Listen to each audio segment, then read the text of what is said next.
पहले जय महाराष्ट्र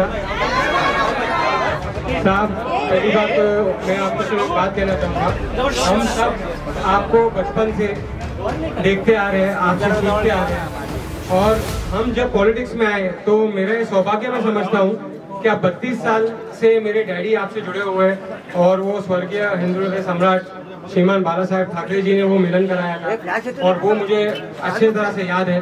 और आज मैं आपको ये कहना चाहूँगा शिंदे साहब, आपके पास मैं एक चीज़, एक दरख्वास्त के हिसाब से बताता हूँ।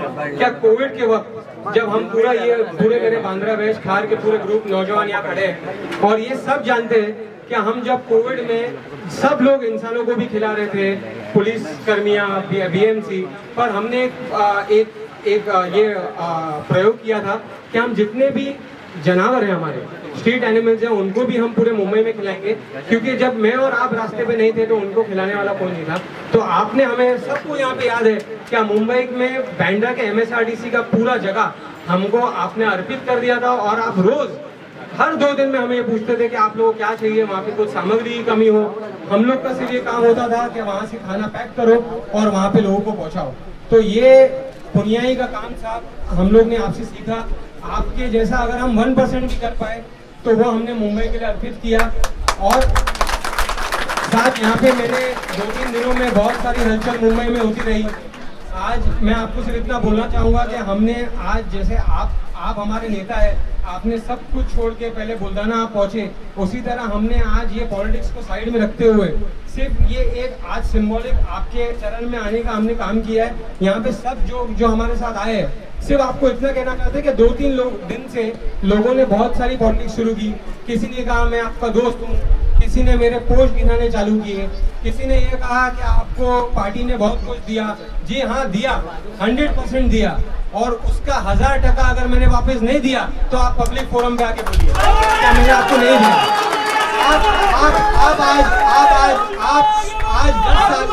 10 साल की मेहनत के बाद साहब आपने हमें देखा है, हम लोग जन आशीर्वाद यात्रा हो या पार्टी का कोई भी काम हो, आपके सामने आप जैसे नेताओं से हम प्रेरित होकर अपना काम करते हैं, अपना कार्य करते हैं। हम यहाँ पे कोविड में सेवा के नजरिए से आए थे, जैसे आपने सेवा की बड़े लेवल पे, उसी तरह से एक कंकर के लेवल पे हम सब यहाँ नौजवानों ने सेवा का काम किया है। और ये मैं छाती ठोक के कह सकता हूँ क्या मैंने कोविड में सिर्फ सेवा और सेवा की है, मेवा से मेरा कोई लेना देना नहीं। और साहब सबसे बड़ी बात मैं आपको कहना चाहूँगा, आप आज यहाँ पे है, मैं आपसे, आप मेरे पिताजी यहाँ पे आए हैं, पहली बार कोई पॉलिटिकल फंक्शन में आज तक वो आप जानते हैं कि वो कभी नहीं आए, वो सिर्फ आपका जैसे मैं आपका एक फैन हूँ। डॉक्टर साहब हम लोग आपके लिए जैसे वैसे पिताजी आपको मानते हैं। मैं आपसे सिर्फ ये कहना चाहूँगा कि कल कोई लोगों ने कहा, डॉक्टर साहब के सामने मैंने बताया क्या लोग का कहना है क्या ये कदाचित सुशांत सिंह राजपूत या दिशा सैलियन के केस के कारण वहाँ गया होगा। तो सर मैं आपसे हाथ जोड़ के ये विनती करता हूँ, ये आरोप मुझ पे कई बार लगते आए हैं, बहुत लोगों ने लगाया, आज और एक लोगों ने लगाया। मैं आपको कहता हूँ कि इसकी प्लीज आप इन्वेस्टिगेशन कीजिए, और अगर उसमें कहाँ पे भी मेरा नाम होगा तो मैं और आपका जूता होगा। ये आपको ये इसमें डिटेल इन्वेस्टिगेशन करने की जरूरत है, और मैं उसका आप जहाँ बोलेंगे मैं वहाँ जाऊँगा। और साहब मैं आपसे आखिर में सिर्फ ये बात कहना चाहूँगा, बात घमंड की नहीं, बात इज्जत की है। बात घमंड की नहीं, बात इज्जत की है। लोगों ने अपने लहजे बदल दिए, हमने अपने रास्ते बदले।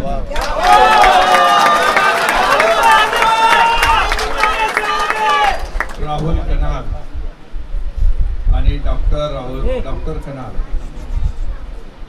आप तो मेरे बहुत पुराने मित्र हैं, आणि सर्व उपस्थित राहुल बरोबर आलेले त्याचे सर्व कार्यकर्ते, मी आपल्या सगळ्यांचं शिवसेनेमध्ये मनापासून स्वागत करतो, मनापासून आपल्याला शुभेच्छा देतो। राहुल पिताजी बोल रहे थे आज है 1 तारीख 1/7, तो हम आ गए 1/7, ऐसा वो बोलते हैं।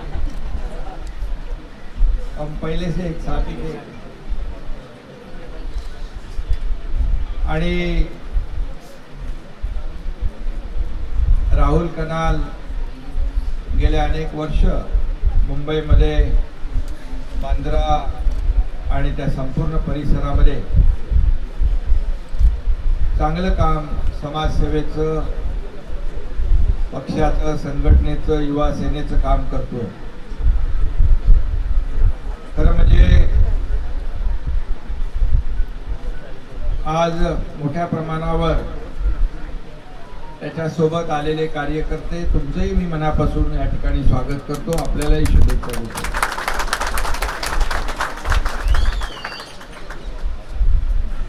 आपलं सरकार स्थापन होऊन काल 1 वर्ष झालं. शिवसेना भाजपा युतीचं आणि सर्वसामान्य माणसाच्या मनामध्ये सर्वसामान्यांसाठी स्थापन झालेलं सरकार गेले वर्षभर अनेक उपक्रम, कार्यक्रम, प्रकल्प, योजना, निर्णय आपण घेतोय. आणि सगळे निर्णय जे आहेत हे सर्वसामान्य माणसाच्या हिताचे निर्णय आपण घेतले. आणि म्हणून आज या महाराष्ट्रामध्ये आपलं सरकार स्थापन होण्यापूर्वीचं जे 2.5 वर्षाचं महाविकास आघाडीचं सरकार होतं, त्या सरकारच्या कारकिर्दीमध्ये काय अनुभव आले हे मी आपल्याला सांगण्याची आवश्यकता नाही. राहुल कनालला सगळ्यात जास्ती अनुभव आले, तो अगदी जवळ होता. आणि परंतु जसं आपलं सरकार स्थापन झालं, काही इगोमुळे, अहंकारामुळे, वैयक्तिक स्वार्थामुळे काही प्रकल्प थांबवले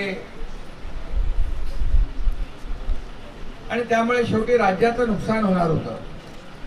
आणि म्हणून आम्ही आल्यानंतर मी आणि उपमुख्यमंत्री देवेंद्रजींनी धडाधड निर्णय आम्ही घ्यायला सुरुवात केली. आणि आज मी त्या निर्णयामध्ये जाणार नाही, परंतु या राज्यातला शेतकरी असेल, कष्टकरी, कामगार, महिला भगिनी, विद्यार्थी, तरुण, ज्येष्ठ सगळ्यांसाठी आपण मोठमोठ्या योजना या ठिकाणी सुरू केल्या.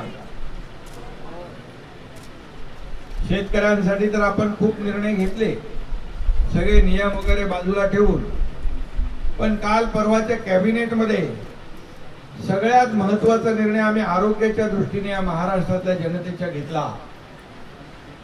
ते मी या ठिकाणी मुद्दाम आपल्याला सांगू इच्छितो. शेवटी प्रत्येकाच्या परिवारामध्ये दुखणं, खुपणं, आजार येत असतात. मग ऑपरेशन आली, उपचार आले, चिंताग्रस्त होऊन जातो माणूस, काय करायचं. आणि काही लोकांना उपचाराअभावी त्यांचा मृत्यू देखील होतो. आणि म्हणून कुटुंबासाठी आरोग्य हे अतिशय महत्त्वाचा विषय आहे. आणि म्हणून जी आपली आरोग्य योजना 1.25 लाखाची होती ती आपण वाढवून 5 लाखापर्यंतची मर्यादा केली. 5 लाखापर्यंत.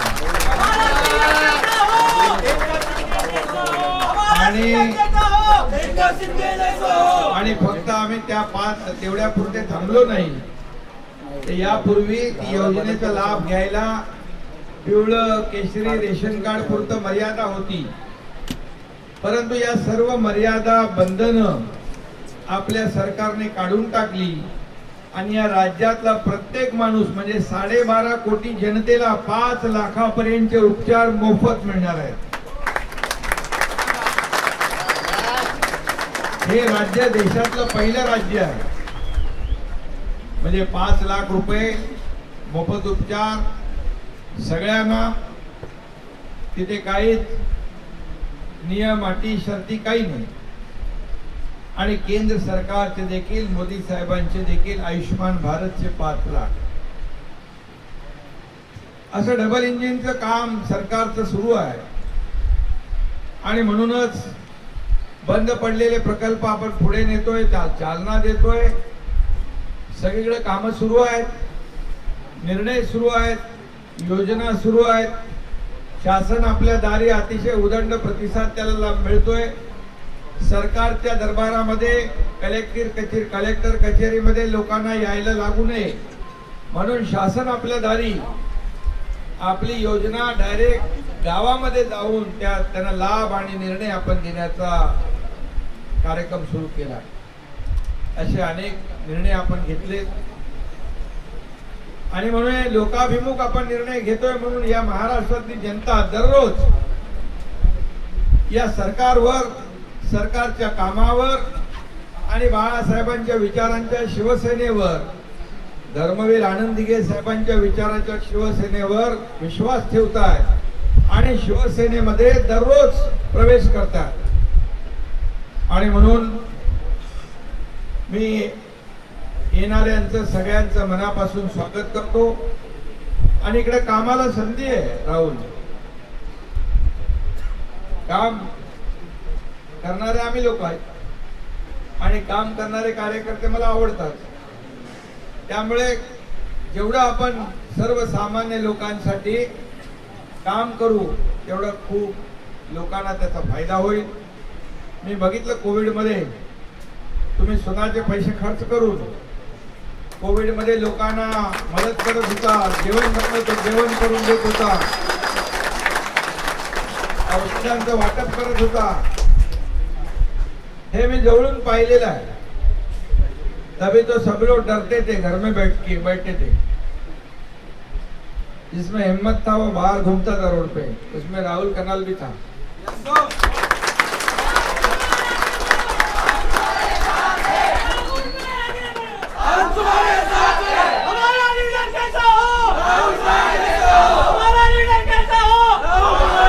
अपने लिए तो सब लोग जीते हैं, लेकिन दूसरों का दुख बांटने के लिए जो रास्ते पे उतरता है वही सही कार्यकर्ता होता है, लीडर होता है. और इसकी परीक्षा कोविड में हो गई है. खाली भाषण देने से राशन नहीं मिलता है, उधर घर में जाके राशन पहुंचाना पड़ता है.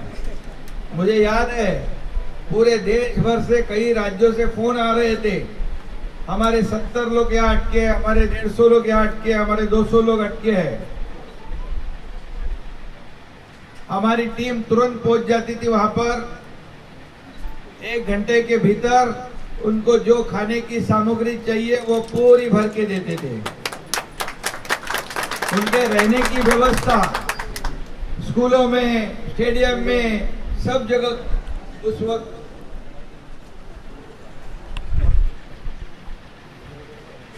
हमारे कार्यकर्ताओं ने कर दी थी. आणि म्हणून जे संकटामध्ये दुसऱ्याला मदत करतात त्यांना लोक लक्षात ठेवतात. बरोबर ना? इसलिए सब लोग पूछते राहुल कनाल कौन है. राहुल कनाल एक लोगों को मदद करने वाला आदमी है.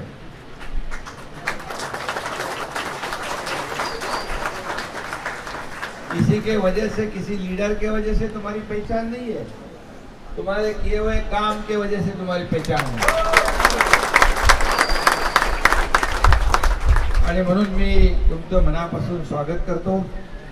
आज मोर्चा BMC वर गेलाय. खरं म्हणजे दुसरा पण एक मोर्चा भारतीय जनता पक्ष, शिवसेना, महायुतीचा होता. परंतु जे ऍक्सिडेंट झाला तिकडे 25 लोक बुलढाण्याला जळून बिचाऱ्यांचा मृत्यू झाला. आणि मग आम्ही संवेदनशील लोक आहोत. आम्ही आमच्या कार्यकर्त्यांना सांगितलं, मी आणि देवेंद्रजींनी, आज तुम्ही तो मोर्चा काढू नका. आज एक अतिशय दुःखद घटना घडलेली आहे, त्यांना मदत करण्याचा दिवस आहे. परंतु ज्यांना संवेदना नाही, ज्यांना राजकारणच करायचं आहे, त्यांना राजकारण करू द्या. पण तो मोर्चा जो आहे चुकीच्या जागेवर काढला त्यांनी. खरं म्हणजे तो मोर्चा मातोश्री 1 ते मातोश्री 2 पर्यंत काढायला पाहिजे होता. कारण सगळं तिथंच झालंय ना. शेवटी सगळं तिथंच झालंय, सगळं त्यांनाच माहित आहे. त्यामुळे ह्या चोराच्या उलट्या बोंबा, जसं ईडीचं इन्क्वायरी चालू झाली, कोविड सेंटर म्हणजे माणसांना तिथं जगवण्यासाठी ती बनवली होती का मरण्यासाठी, हा एक प्रश्न निर्माण झालाय. कारण bogus Covid doctor, bogus Covid centre, bogus त्या ऑक्सिजन प्लांट ज्या डिफॉल्टेड होत्या, त्याच्यामुळे तर असं कुठंतरी कोणी सांगितलं त्याच्यामुळे आजार झाला, ब्लॅक फंगस झाला, त्याच्यामुळे मृत्यू झाला. सगळ्यात कहर म्हणजे जी डेड बॉडी आहे त्याच्या पिशवी बॅग, त्या बॅगची किंमत कितीतरी पटीने, म्हणजे 600 रुपयाची बॅग 6,500 रुपयाला. ठाण्याला कितीला घेतली? ठाण्याची इन्क्वायरी लावा म्हणतात, बिंदास ठाण्याची इन्क्वायरी लावा. आणि ते जे पैसे किती रुपये? 325 ला ठाण्यामध्ये विथ GST जी बॅग, डेड बॉडीची बॅग विकत घेतली.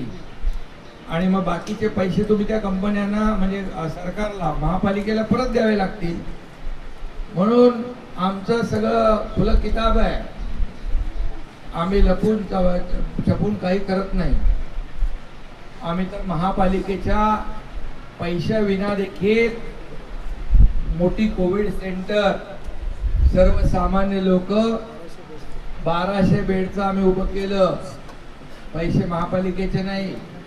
रेमडेसिवीर इंजेक्शन मोफत दिले.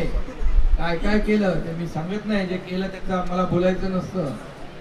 परंतु जसं ही इन्क्वायरी लागली, ती काय इन्क्वायरी आम्ही नव्हती लागली, राहुल, ईडी हमारा नहीं है. जैसे ही वो लग गया तो इनका मोर्चा शुरू हो गया. बोले क्या भ्रष्टाचार हो गया 1 साल में? क्या अभी हम लोग सीमेंट कंक्रीट का रोड कर रहे हो गलत है? चुकीचं आहे.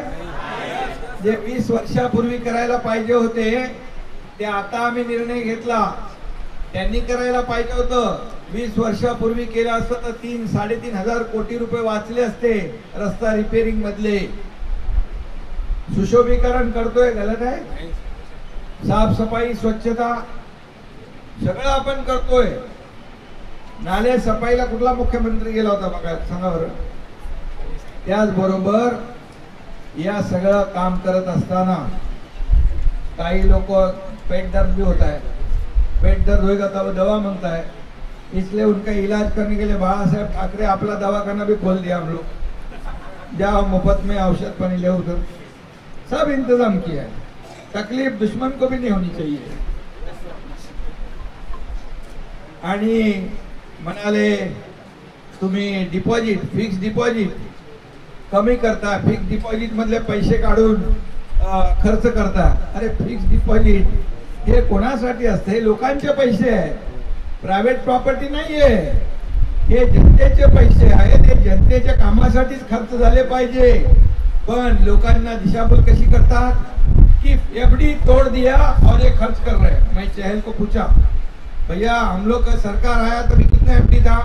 तो बोले 77,000. अभी कितना है? 88,000. म्हणजे 11,000 कोटी एफडी पण वाढले.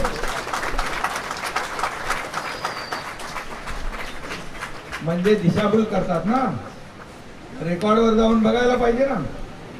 म्हणजे इकडे एवढे पैसे खर्च करून इकडे एफडी पण वाढला. म्हणजे 15-20 वर्षात मग हे कुठे जात होते पैसे? याचं तर चौकशी तर कोणीतरी करणार की नाही. आणि म्हणून या चौकशीला उत्तर द्यावं लागेल. यासाठी उल्टा चोर कोतवाल को डांटे वाली बात है. मैंने पहले भी कहा था, डाका डालने वाले चोरी की बात कर रहे हैं. क्या डाका मराठी में बोलते दरोडा. दरोडा टाकणारे लोक चोरीची भाषा करू लागलेत, ठेकेदाराची भाषा करू लागलेत. चांगला आहे, चांगला आहे. आणि म्हणून सच्चाई सामने आनी चाहिए.